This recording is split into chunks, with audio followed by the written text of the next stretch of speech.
Norway killer trained on those. He said he trained on them. 69 dead on an island in Norway, and he spent a year training on video games to prepare himself for this crime. The killer in Florida, he spent 15 hours a day on violent video games. The most all-consuming, all-pervasive thing in this guy's life are these violent video games. And less than a year ago, the American Psychological Association made a definitive statement. There is a clear, unequivocal link between violent video games, violent behavior. Their blood pressure goes up, their heart rate goes up, violent actions go up. The data is persistent and clear across many different forms. You cannot deny it. It is overwhelming. Ben Shapiro. First ever video game was created in 1958. It was a simple tennis game called Tennis for Two with simple controls and even more simple gameplay. Ever since, video games have continued to evolve and make its way to today's generation. Games such as Mario, a plumber trying to save the Mushroom Kingdom, a fast-running hedgehog in the name of Sonic, and a yellow circle trying to eat ghosts with an odd name have all become historic treasures for us gamers. These games opened a whole new door for a variety of genres such as action games, planning games, racing games, and so much more. But in the immortal words of Wolfgang Reeb, nobody is perfect. Games started to become realistic, gory, aggressive, and most importantly, to draw the line violent. is with violence in video games. The fact is that a new generation of video games crosses that line, containing the most horrible depictions of graphic violence and sex, including particularly violence against women. Violent video games are harmful to our children. And at a time when we need to cultivate morality in our society, these games, like too much of what we see on television and at the movies, teach our children all the wrong values. And in my opinion, they should not be on the market. Many games contain content that is deeply disturbing. It's almost routine in popular games for players to spray other people with Uzis, to drive over pedestrians, to kill police officers, to attack women, and in some cases, even to engage in cannibalism. Players commit gruesome acts like these using top-of-the-line graphics in stunningly realistic detail.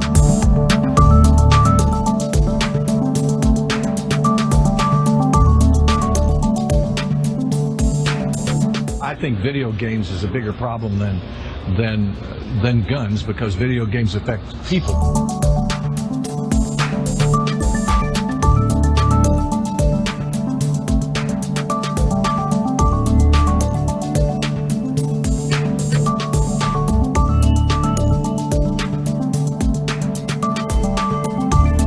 We have to do something about maybe what they're seeing and how they're seeing it, and also video games. I'm hearing more and more people say the level of violence on video games is really shaping young people's thoughts. We must stop the glorification of violence in our society. This includes the gruesome and grisly video games that are now commonplace. It is too easy today for troubled youth to surround themselves with a culture that celebrates violence. So yes, I do believe that video games can cause violence, because usually games are supposed to be played to have fun, but there's also times where it can get you very mad, and there are people out there that really cannot control their own anger, and this can result to them acting on their own emotions, which can lead to either violence or mental breakdowns. Given the evidence, video games cause aggression due to their competitive nature is a fair and logical accusation. However, it seems both the media and US politics fail to understand the difference between aggression and violence. Sports events are a good example. There are many events of professional players displaying aggressive behavior due to their competitive spirit. However, saying they will commit a mass shooting because of those actions would be a ridiculous statement. It's important to remember anger is something that can occur from many things. Something as simple as stubbing your toe can get a person mad and even aggressive, but not violent. Do video games cause violent actions? It's a yes and no answer. Actually, I have a son, 17 years old, and he's been playing the games for like the last 8 or maybe 9 years, and he gets aggressive during the course of the game. But the second part of the question, that whether it causes violent action on the streets, it's a definitely no, because I have never seen my son get cold-hearted.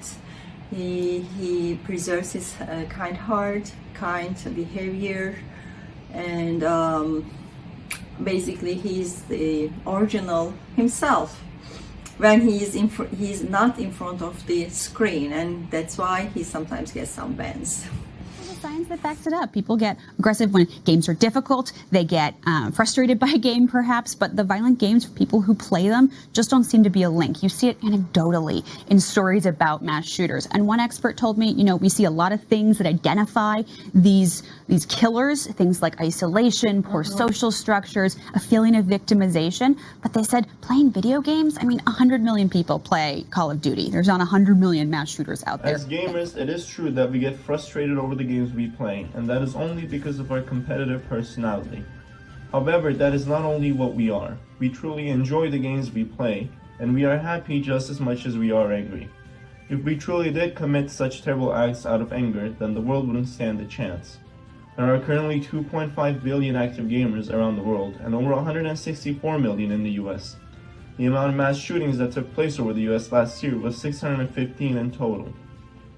With all the information at hand, some might say there is no connection between violence and video games at all, and that is debatable. The undeniable truth, however, is they do cause aggression, and in the end of the day, that's all it is. Big and or small acts of aggression that are only harmful to our controllers and keyboards. Most importantly, it is essential we remember not everything is black and white.